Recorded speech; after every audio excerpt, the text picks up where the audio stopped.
strengthened our immigration system and has taken immediate steps to protect the United States from foreign terrorists and other public safety threats. President Trump acted swiftly upon taking office to reform our visa issuance process to ensure that dangerous aliens who are intent on harming Americans or our national security interests are no longer admitted into our country. Under the Trump administration, aliens will only be admitted into the United States through the legal process and only if they do not bear hostile attitudes towards our citizens, our culture, our government, our institutions, or most importantly, our founding principles. Under President Trump, the United States has zero tolerance for foreign visitors who support terrorism. Violators of U.S. law, including international students, will continue to face visa denial or revocation and deportation. And illegal alien criminals will continue to be arrested and deported from our country.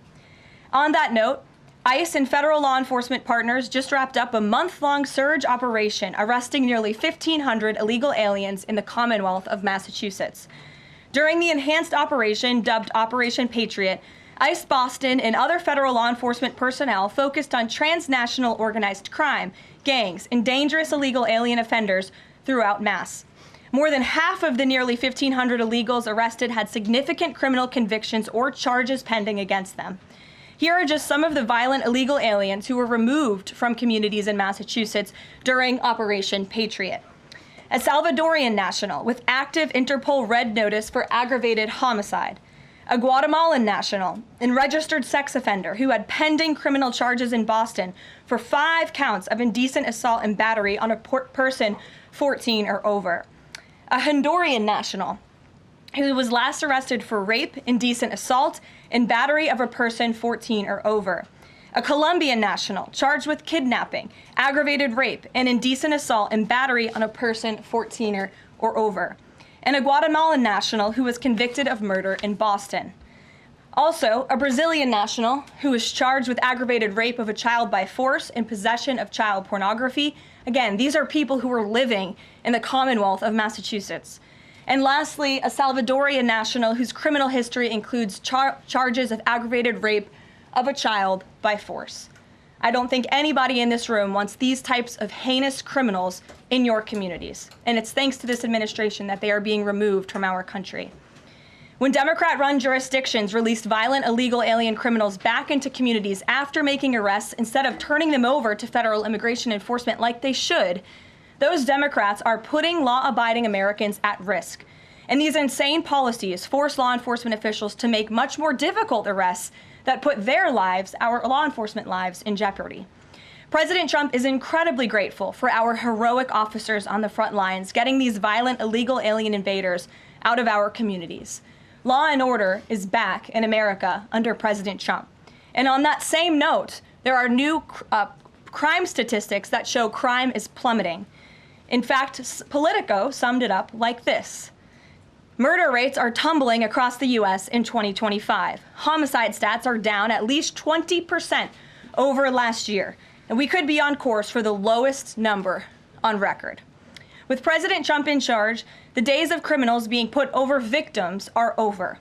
On the topic of immigration, the Washington Post just ran one of the most ridiculous headlines ever, even by their standards. And on my very first briefing, several months ago, I said I would hold anyone accountable in this room. The Washington Post actually had this headline, "The Mysterious Drop in Fentanyl Seizures on the U.S.-Mexico Border."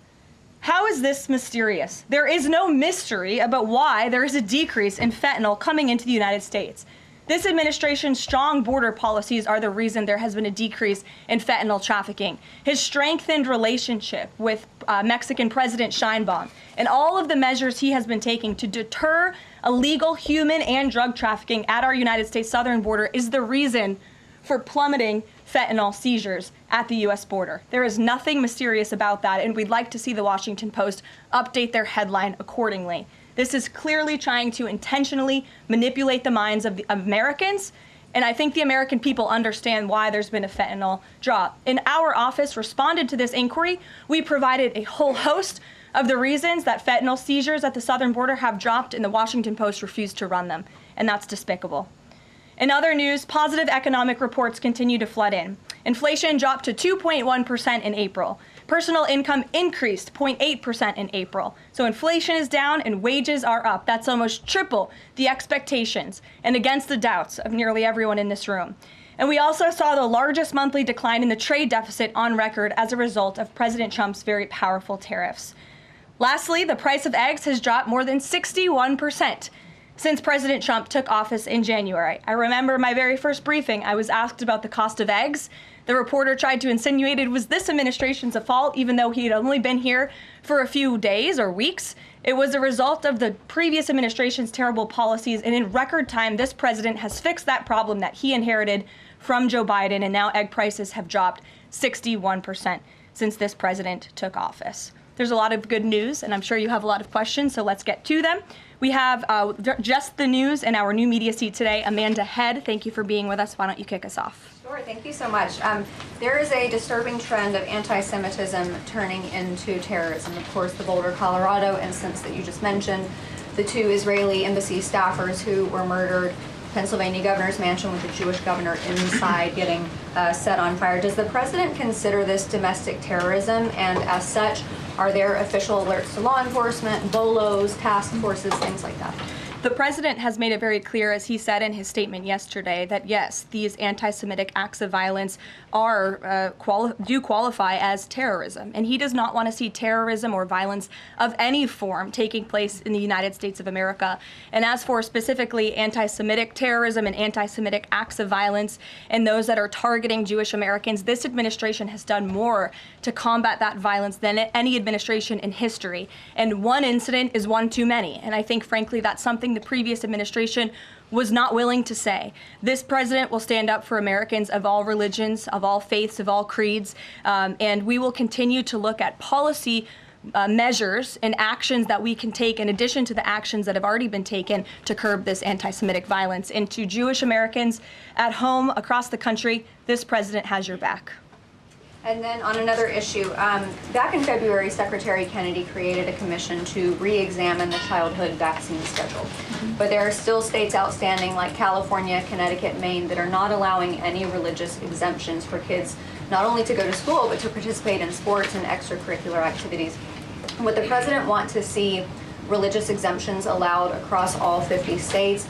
And how do you enforce that, especially with states like California that are already defying the president on the men and women's sports issue? Generally speaking, I know the president supports religious exemptions for families when it comes to vaccinations. As for the instances in those specific states, I'll have the administration and the White House look into it and see what executive action, if any, we can take on that front. Thank you. Kelly. Good afternoon. We're now in hurricane season, and obviously there is great concern every year about the potential for that. Can you speak to how the president is planning to have the level of support, should it be needed, to be as it has been with a reduction in the workforce? And is he still comfortable with Administrator Richardson, who had talked, whether joking or not, about not being aware of a hurricane season for this country? What is the president's level of briefings on what may be required? If you could give us kind of an overall update on that. Sure. Well, of course, we know that we are into hurricane season now, and I know FEMA is taking this seriously, contrary to some of the reporting we have seen based on jokes that were made and leaks from meetings. But Secretary Kristi Noem and the FEMA leadership are all over this. They are committed to ensuring that federal resources and tax dollars are there for Americans in need. And the president continues to review requests for emergency aid and carefully considering them. However, this president has made it clear we're not going to enable states to make bad decisions with federal tax dollars and then have the federal government later have to bail these states out. We want to see states be responsible with their tax dollars to do as much as they possibly can, and then the president will deeply and thoughtfully consider any requests for federal aid that come to his desk. And I think some of the media reporting we've seen on this is frankly sloppy and irresponsible. There are serious people who are taking this issue seriously, starting with the president himself, who, as you know, on his first domestic trip back in office, visited both North Carolina and California, both of which were, of course, hit by natural disasters when he wasn't even president, but he took ownership of that and visited those places and those people immediately. Is it Brian. about hurricane season appropriate, though, now that this is serious business, as you talked about? It's serious business, Kelly, and I'm not going to engage in such fodder with a question like that. Brian. Thank you, Caroline. Reuters was reporting that there is a letter that is meant to be sent to other countries, which would give these countries a deadline of Wednesday to produce their best offer on the trade matter. Why does the administration feel the need to send this letter? And I have one more follow-up on trade. Sure, I can confirm the merits in the content of the letter. USTR sent this letter to all of our trading partners just to give them a friendly reminder that the deadline is coming up. And they are in talks. Ambassador Greer, Secretary Bessent, Secretary Lutnick are in talks with many of our key trading partners around the globe. As you know, Brian, I know the Wall Street Journal has covered this quite heavily. And they continue to be engaged in those discussions. And this letter was simply to remind these countries that the deadline is approaching and the president expects good deals, and we are on track for that, I will emphasize. On the trade side, though, when the deal with the United Kingdom, there was this idea of a reprieve on the auto tariffs. Is the president looking to do another similar deal on the sector-by-sector reduction in tariffs, or is this more going to be deals related to the reciprocal tariffs that were announced months ago? Well, as I've said previously from the podium, and the president has discussed as well, each country has unique advantages, unique challenges to it based on their markets and what they export to us and what we export to them. And so that's why the president smartly advised his trade team to engage in tailor-made deal-making. And we saw that with the United Kingdom, and we will see that with other countries as well. Kate. Does the president support the Senate moving forward with a bill imposing heavy sanctions on Russia? Look, the president has spoken about his position on sanctions on Russia. He has smartly kept this as a tool in his toolbox if necessary, but I think the Senate and everyone on Capitol Hill respects the president as the commander-in-chief for a reason. And as you know, Russia and Ukraine engaged in direct talks yesterday. That was at the encouragement of this president when he spoke to both leaders of both countries via phone just a couple of weeks ago. And so I would just like to remind everybody how far we have come in just 4 months. I mean, it was inconceivable last year at this time for Russia and Ukraine to be engaged in direct talks. And it's because of the president's insistence and determination to get this war to an end that these countries sat down yesterday. So he's willing to use sanctions if he needs them, and the Senate and the Capitol Hill understand that the president is the commander-in-chief and he's leading United States foreign policy as he should. And on Iran, the president said that the U.S. would not allow for any uranium enrichment, but the proposal offered to the Iranians reportedly allows for low levels of enrichment. Can you explain that discrepancy? I'm not going to comment on alleged details of the report. We're not going to negotiate through the media out of respect for these ongoing discussions and negotiations that Special Envoy Witkoff is leading. The president made his position very clear on Truth Social last night. In fact, it couldn't be any more clear, and I would reiterate that's his position. Special Envoy Witkoff sent a very detailed and acceptable proposal to the Iranian regime that the president hopes they will accept, and if not, they will face grave consequences, as the president himself has reiterated. Sure. Thanks, Caroline. You're welcome. A couple of things, if I may. Firstly, can you confirm whether or not President Trump is going to be going to the NATO summit in The Hague later this month? I can confirm he will be going to the NATO summit, yes. Great, thanks. And another question on the Netherlands, in fact. Just wondering if you have any reaction to the collapse of the Dutch government there after the anti-EU and anti-Islam leader Geert Wilders, who's been described as the Dutch Trump, pulled out of the government there. I don't have a comment on that, but certainly we should and we will get you one, okay? Thanks. You're welcome. Brett. Thanks, Caroline. I wanted to ask, a couple days ago, the president announced that he was withdrawing the nomination of Jared Isaacman to lead NASA, citing a thorough review of prior associations. I wondered, why did this review happen just now, after the nominee was so far into the process? And can you explain the president's thinking on who he might choose? Look, the president reserves the right to nominate individuals to key administration posts. He also reserves the right to remove those individuals if he chooses, just like he reserves the right to fire anybody in the executive branch that he wants. And so a new replacement for NASA will be announced very soon, as the president himself said. Was there something in particular that came up that caused the president concern with this nomination? The president wants to ensure that all of his nominees are aligned fully with the America First mission of this administration. And again, he will be announcing a replacement very soon. Andrew, go ahead. Thank you, Caroline. You're welcome. It's been just about a month since President and Prime Minister Starmer announced. Can't see you all the way back there. Those heads in the way. Well, he's very tall. There you go. So it's been just about a month since Prime Minister Starmer and President Trump announced that the U.S. and U.K. had reached a trade deal, right. or at least a framework for a deal. Now there are at least some conservative MPs in London who are complaining that Parliament has not yet seen the text of any deal. So I'd like to ask you from this side of the pond, is there a text for the deal ready to be released, submitted, and if not, when can we expect it? And then I have one more. There's most definitely text with this deal. There is language that this side has seen. You'll have to ask the UK Parliament why they haven't seen it from their own government. I obviously can't answer that question. And on Jonathan, Caroline, one more on Ukraine, go ahead, please. Jonathan. Sure, go ahead. On Ukraine, it's been a couple days since Ukraine made that audacious drone strike on Russian airfields. The president hasn't said a word about it, and usually he's not shy about making his thoughts known on the war. Well, it's not bad on the war or any other subject. What have you heard from him on this audacious drone strike? Is he surprised? He said that Zelensky didn't have the cards when they met in the Oval Office a few months back.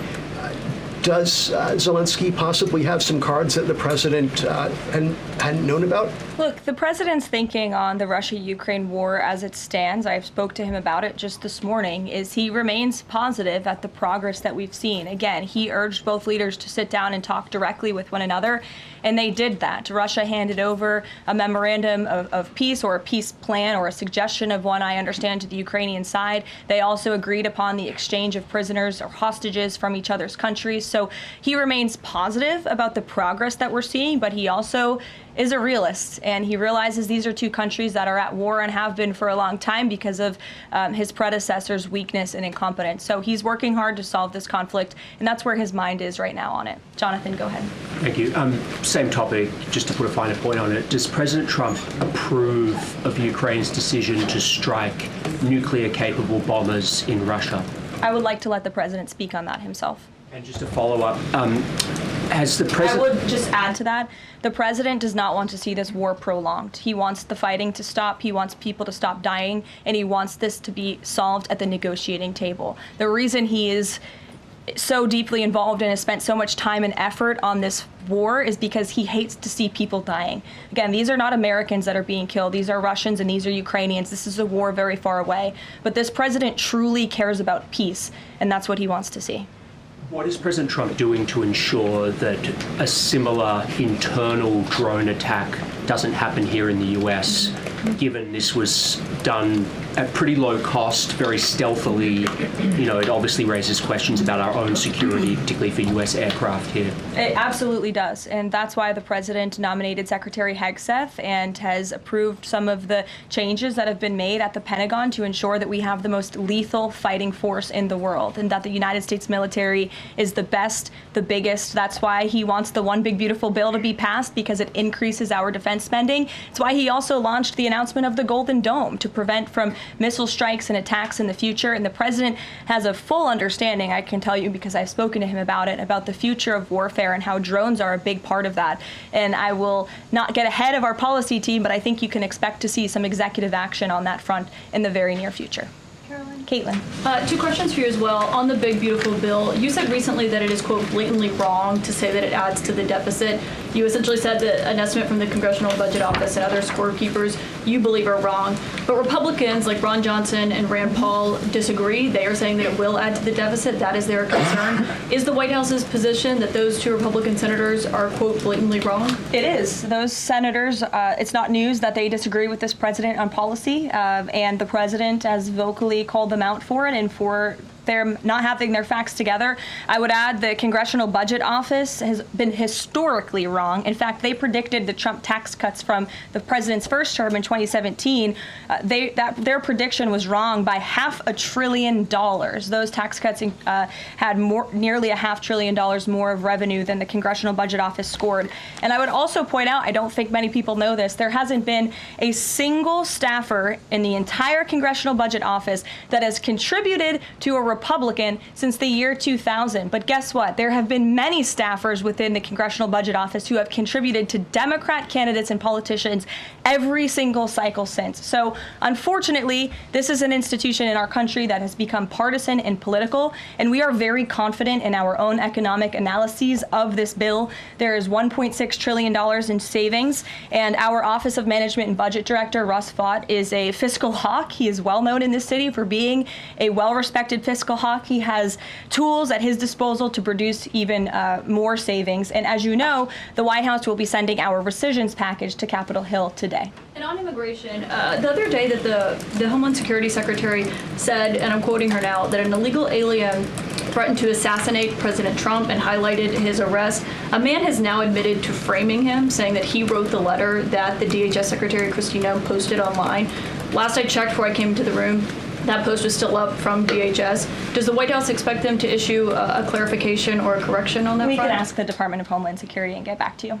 Jeff. Karoline, is the United States putting pressure on China to release its hold on rare earths that are hurting car companies and technology companies now that require that for their products, and is that pressure working?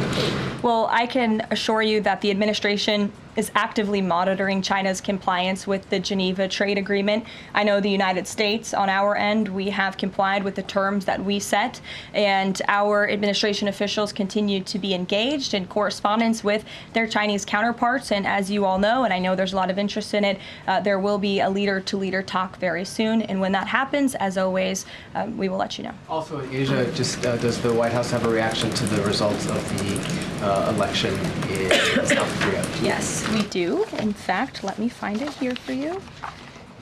It should be somewhere in here. Thank you. We do not, but I will get you on, Jeff. Go ahead. Thanks, Karoline. Two questions on trade. Is this letter that was sent to trading partners a sign that the president isn't satisfied with the pace of these negotiations? Is he trying to light a fire under these talks now?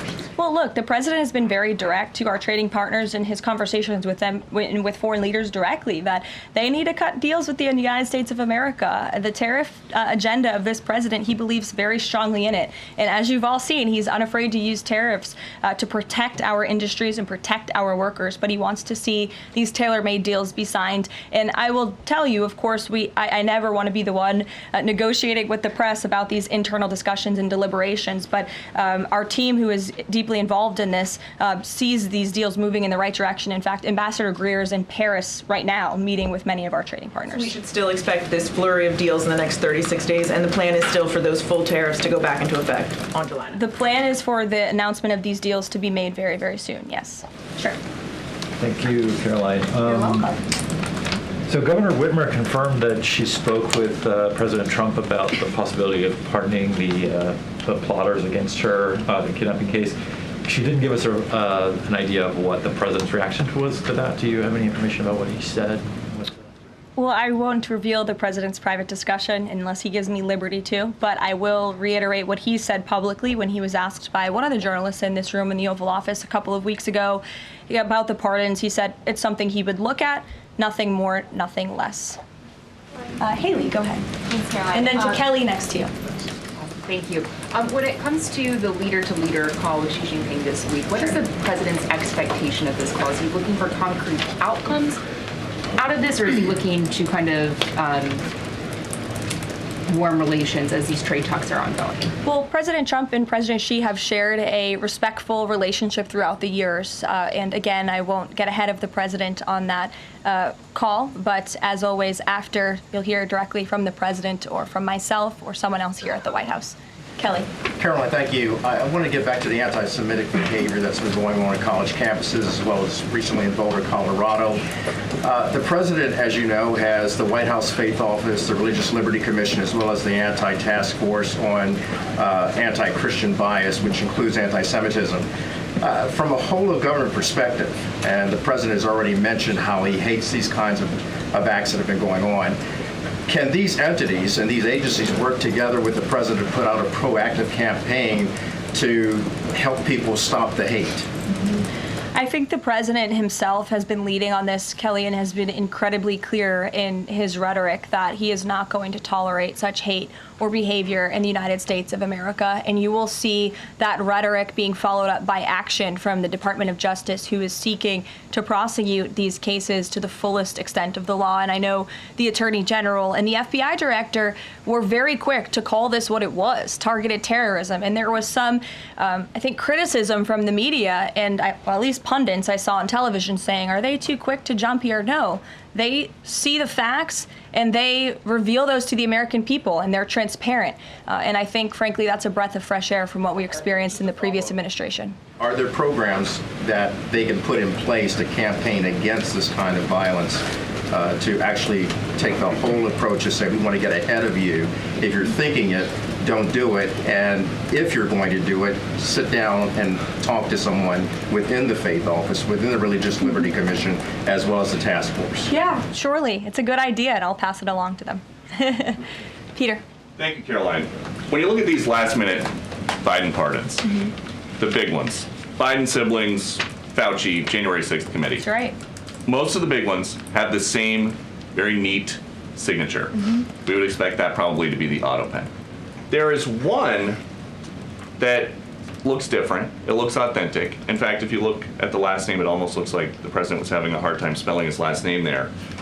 Is this White House of the opinion that the only pardon that would count is one that the president signed himself? It's very interesting. Very interesting props. If you want to bring them to my office later so I can take a closer look, I would like to do that. The president is making a good point when he discusses the usage of the auto pen. Who was running the country for the past 4 years? Perhaps those documents were signed with the auto pen, something that this, I believe the Department of Justice is looking into. As you saw, Ed Martin made an announcement at the Department of Justice this morning to launch an investigation because the American people deserve answers. Is there any concern that this president, who won the election on a promise to fix the economy and close the border, that focusing and scrutinizing these Biden pardons is looking into the past instead of looking forward? I think in comparison to the amount of time this president has spent on securing the border, on fixing our economy, I just read out for you an entire list of economic accomplishments. Look at the border numbers, look at the time and effort he's divulged into solving the global conflicts abroad. It pales in comparison, but it still, nevertheless, is a very important issue. And it was a huge issue that sent the president back to this White House. The Americans saw with their own eyes a mentally incompetent president, and they want answers for that. And the president believes they should have And them. something that just crossed, Karoline, how mad do you think President Trump is going to be when he finds out that Elon Musk said, I'm sorry, but I just can't stand it anymore. This massive, outrageous, pork-filled congressional spending bill is a disgusting abomination. Shame on those who voted for it. You know you did wrong. You know it. Look, the president already knows where Elon Musk stood on this bill. It doesn't change the president's opinion. This is one big, beautiful bill, and he's sticking to it. Tamara. Thank you. The National Security Council was reorganized, or some staffing changes were made the Friday before Memorial Day. I'm hoping you can explain sort of the new structure, what the structure is of the National Security Council, what the goal is in terms of staffing levels. What is the new National Security Council mode? Well, as with everything in this White House, it is a top-down approach. The president is here. He is president. He's not an auto pen like the previous president was.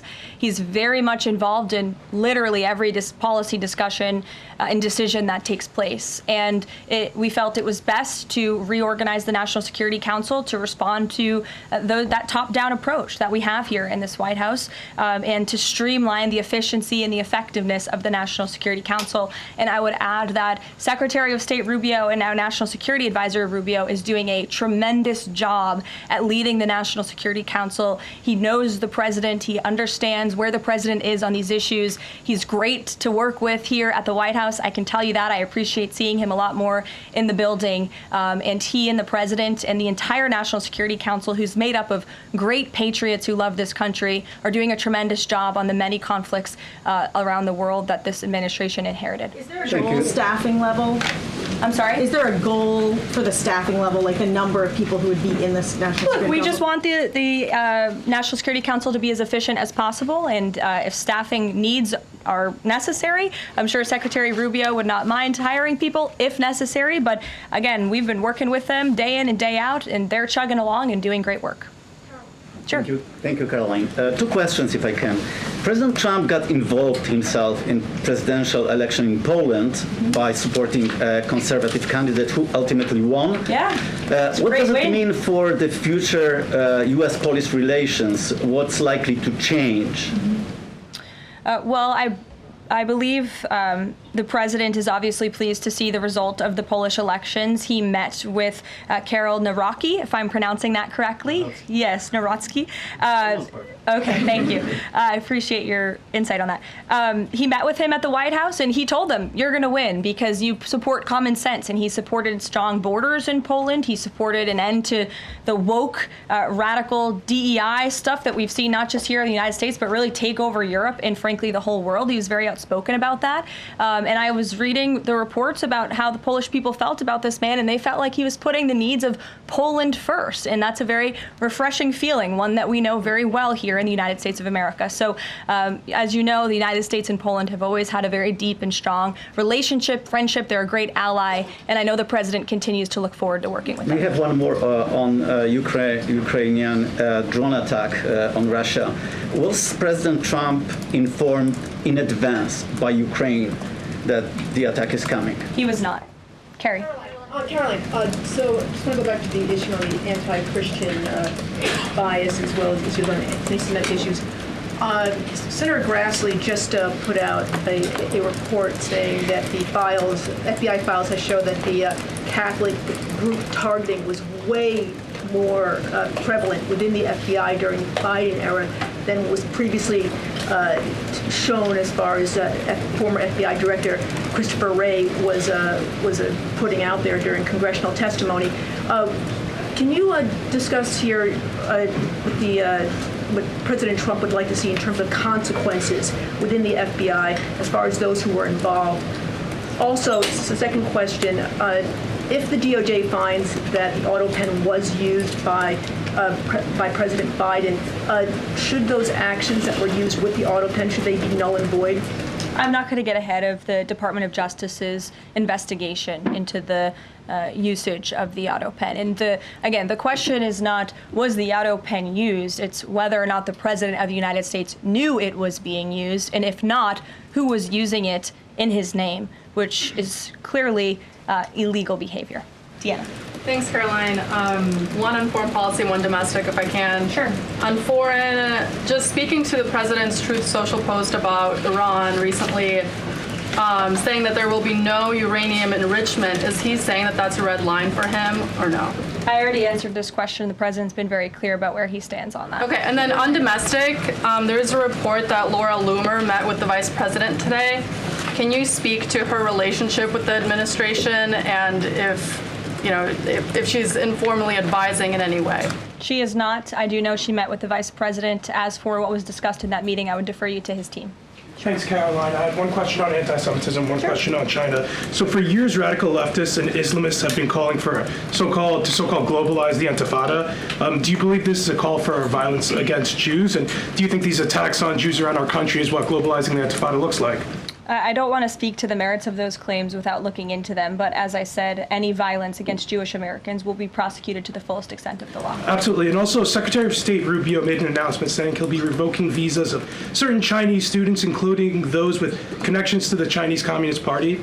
Does that include sons and daughters of politicians, presidents, and chairmen? Again, Secretary of State Rubio has the right to revoke visas, and he made the announcement that the State Department will begin to aggressively revoke those visas of Chinese students who are in our country, namely those with Chinese Communist Party ties, or those who could be a threat to our national security and the interests of the United States.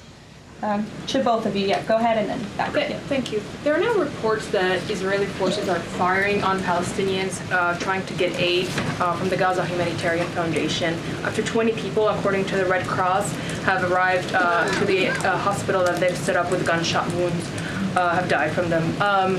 Is this administration aware of these? And I mean, what is being done to address this situation? The administration is aware of those reports, and we are currently looking into the veracity of them because, unfortunately, unlike some in the media, we don't take the word of Hamas with total truth. We like to look into it when they speak, unlike the BBC, who had multiple headlines. They wrote, Israeli tank kills 26, Israeli tank kills 21, Israeli gunfire kills 31, Red Cross says 21 people were killed in an aid incident, and then, oh wait, they had to correct and take down their entire story, saying we reviewed the footage and couldn't find any evidence of anything.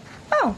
Okay, so we're going to look into reports before we confirm them from this podium or before we take action, and I suggest that journalists who actually care about truth do the same to reduce the amount of misinformation that's going around the globe on this front. John. About the change in the leadership of the organization, what does that mean going forward, and why so early on is this happening? What organization? The Gaza Humanitarian Foundation.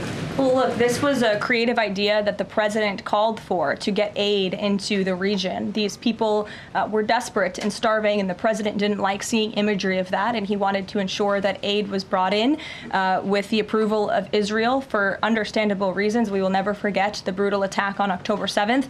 And again, this is something that the previous administration was unwilling to put the time and effort into doing. John. Thanks a lot, Caroline. I want to bring it back to the way you began your briefing, talking about the president's mass deportation program and his priorities. 40% of crop farm workers in the U.S. are undocumented, and that's according to the Agriculture Department. Do they have a carve-out in terms of the president's mass deportation program? The president and the Trump administration have been very clear. If you are in the country illegally, you are subject to deportation. Is there any concern that, given that large number, if that number is correct, 40% of crop farm workers being undocumented, that could impact the food supply here in America if those individuals that obviously help pick crops all across the country are deported en masse?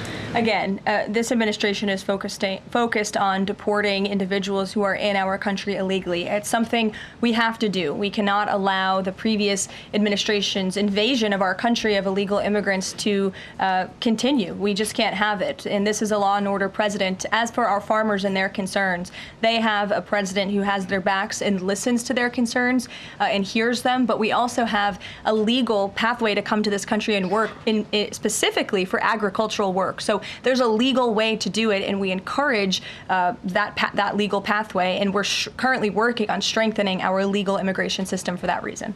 Sure. Thank you, Caroline. I just wanted to follow up on your statement last week regarding the Maha report. Sure.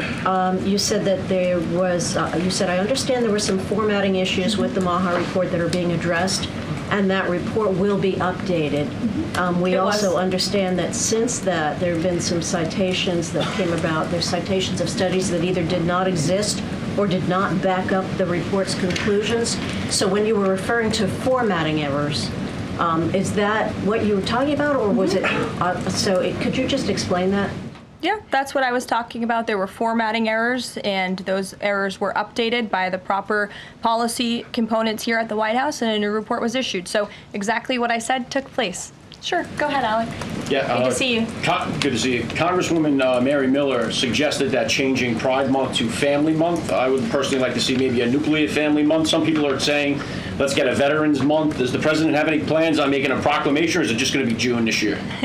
Well, there are no plans for a proclamation for the month of June, but I can tell you this president is very proud to be a president for all Americans, regardless of race, religion, or creed. Reagan, go. Thank you, Caroline. And then I'll go to you. Thank you.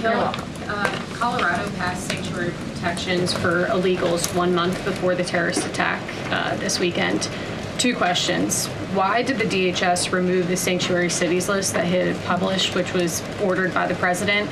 And then what is the administration going to do to further crack down on sanctuary jurisdictions to prevent attacks like what happened in Colorado? Sure. The Department of Homeland Security will be issuing a new list of sanctuary cities, an accurate list of sanctuary cities. As for what we're doing to crack down, the president has signed various executive orders and has directed the Attorney General to prosecute federal, state and local officials who are not complying with federal immigration authorities and, most importantly, federal immigration law. Thanks, Caroline. Thank you, Caroline. Oh, yeah. Thank you very much. Go ahead. So, does the president take calls from foreign leaders on the tariffs on steel and aluminum? Does he still intend to double them tomorrow morning?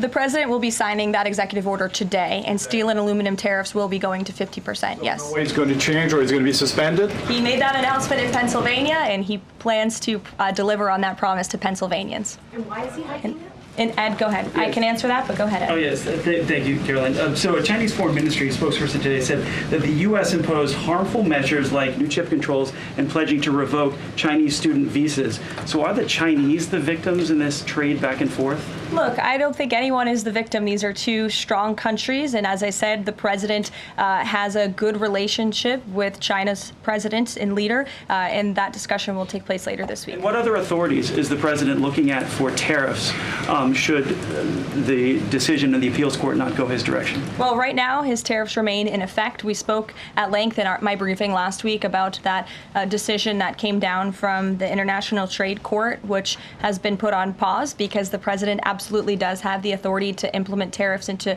declare a national emergency for our crippling trade deficit. He could always have the power to use Section 202 or Section 301 as well to impose tariffs if he deems necessary, especially Section 202 tariffs, which are sectoral, as you know, to protect our critical supply chains here at home. Thanks, Caroline. You're welcome. You've got U.S. business leaders begging for certainty. So why did the president suddenly decide to hike tariffs on steel and aluminum again? You also have U.S. business leaders begging to meet with this president and begging to come to the White House to talk to him because they know that he is a negotiator in chief, that he's making good deals on behalf of the American worker and the steel worker, in particular when it comes to the steel and aluminum tariffs, which he discussed in his speech at length at Pennsylvania and the need for them. And I would just add, I was at that speech on Friday with the president, and there were 2,000 steel workers and their families in the room, many of them wearing their hard hats. I spoke to one backstage who said this is the greatest thing that has happened for that community in Pittsburgh, Pennsylvania in 60 years, because this is a president who doesn't just talk the talk, he walks the walk too, and he's delivering on his promises to bolster our steel and aluminum industries in this country and to protect those jobs. If not for this president, that steel plant in Pittsburgh, Pennsylvania would have closed. Those jobs would have been lost, and the president saved that company, he saved those jobs, and he's saving that community. And that's the intention of the steel tariffs, which he will sign later this afternoon. Thank you very much, everyone. We'll see you later. Friday for Shade.